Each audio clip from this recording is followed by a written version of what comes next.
আমি সুন্দর করে বলছি, আপনারা সুন্দর করে করেন। আপনারা যদি সুন্দর না করেন আমি কিন্তু অসুন্দর কথা বলে দিব। আমরা এই রাহান রাফিজ আমাদের এসে যে সারপ্রাইজটা দিয়েছে সত্যি সত্যি আমাদের ভালো লাগছে। লাস্ট মোমেন্টে যে সে আসতেছে ব্যস্ততার মাঝে যে আমাদের সাথে 5 মিনিট বা 10 মিনিট সময় দিয়েছে, এটা সত্যি সত্যি আমাদের ভালো লাগছে। আমরা সবাই শাকিবিয়ান, শাকিব খান আমাদের জান, শাকিব খানের কিছু হলে দিয়ে দেব যে পান, আমরা সবাই শাকিবিয়ান।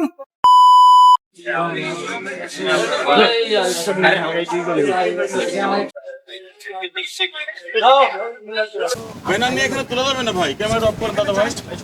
No no allow. আমি সুন্দর করে বলছি, আপনারা সুন্দর করে করেন। আপনারা যদি সুন্দর না করেন আমি কিন্তু অসুন্দর কথা বলে দিব। পোস্ট করেন এটা।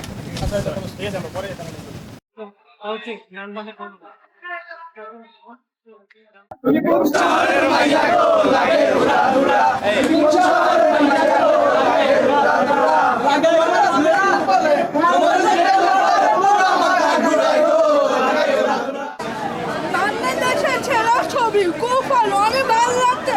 ওয়াও ওয়াও ওয়াও, আশা করি সবাই দেখবেন এই ছবিটা, জানতে পারবেন বাংলাদেশের কেমন ছবি।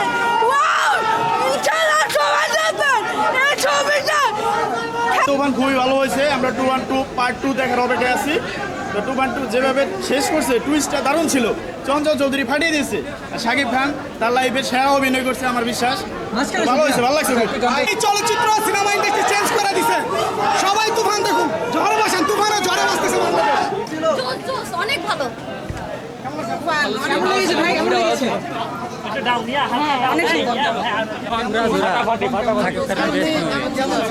বাংলা চলচ্চিত্রে ইতিহাস সৃষ্টি করে। খুব ভালো ছিল, খুব খুব সাকিব খানের বেস্ট মুভি তুফান। ভাই অনেকে তুফান 2 দেখতে চায়, এখানে তুফান দেখেই ভালো লাগে। এবার আসলে তুফান যেহেতু একটা বড় পরিসরে রিলিজ হয়েছে এবং দুই বাংলা মিলে একটা বড় আকারে বড় ক্যানভাসের একটা ছবি, তো এটা নিয়ে আমাদের শুরু থেকে একটু এক্সপেকটেশনটা বেশি ছিল। শাকিব খানকে মানুষ বিভিন্ন কথা বলে, উনি কিন্তু থেমে নেই।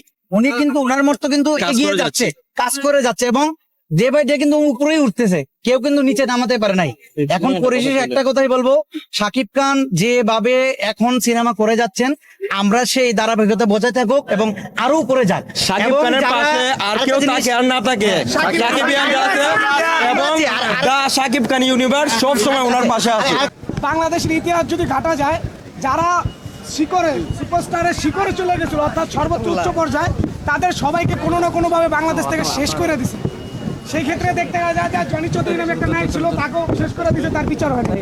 সালমান শাহ অনাকাঙ্ক্ষিত মৃত্যু, তার বিচার হয় নাই। মান্না অনাকাঙ্ক্ষিত মৃত্যু, তার বিচার হয় নাই।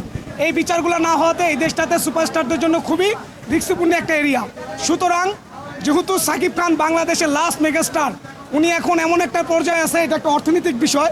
অনেক প্রডিউসার ক্ষমতাশালী তারা থাকতে পারেন, আমরা নাম বলবো না, অনেকে আছেন, তারা সাকিব খানের ক্ষতি করতে পারে। যদি কোনো ক্ষেত্রে সাকিব খানের ক্ষতি হয়ে যায়, তাহলে এর দায়ভার সম্পূর্ণ রাষ্ট্র, আর রাষ্ট্রকে উলটপালট করার জন্য সাকিবিয়ানরাই যথেষ্ট। সাকিবিয়ানরা বসে থাকবে না। মান্নার ভক্ত, সালমান শাহর ভক্ত, জনি চৌধুরীর ভক্ত বসে থাকতে পারে, কিন্তু সাকিবিয়ানরা কখনোই বসে থাকবে না। সাকিবিয়ানরা সাকিবের কিছু হলে জীবন বিলাই দিতেও দ্বিধাভেদ করবো না। তো সুতরাং সাকিব খানকে, যেহেতু সাকিব খান রাষ্ট্রের সম্পদ, রাষ্ট্রের রত্ন, সাকিব খানকে পরিপক্ষভাবে সুরক্ষা দেওয়া রাষ্ট্রের দায়িত্ব। যেহেতু সাকিব খান সর্বোচ্চ চূড়ায় পৌঁছায় গেছে তুফানের পরে, এনিহাও কোনো একটা ঘটনা ঘটতেও পারে, কারণ এফডিসির কিছু মানুষজন আছে যারা রাষ্ট্রের মানে বাংলাদেশ চলচ্চিত্রের কাজ না করে খালি খোঁচাখুচি করে। সেই ক্ষেত্রে আমরা সরকারের কাছে, সাকিবিয়ানরা সারা বাংলাদেশের মানুষ সাকিব খানের নিরাপত্তা চাই।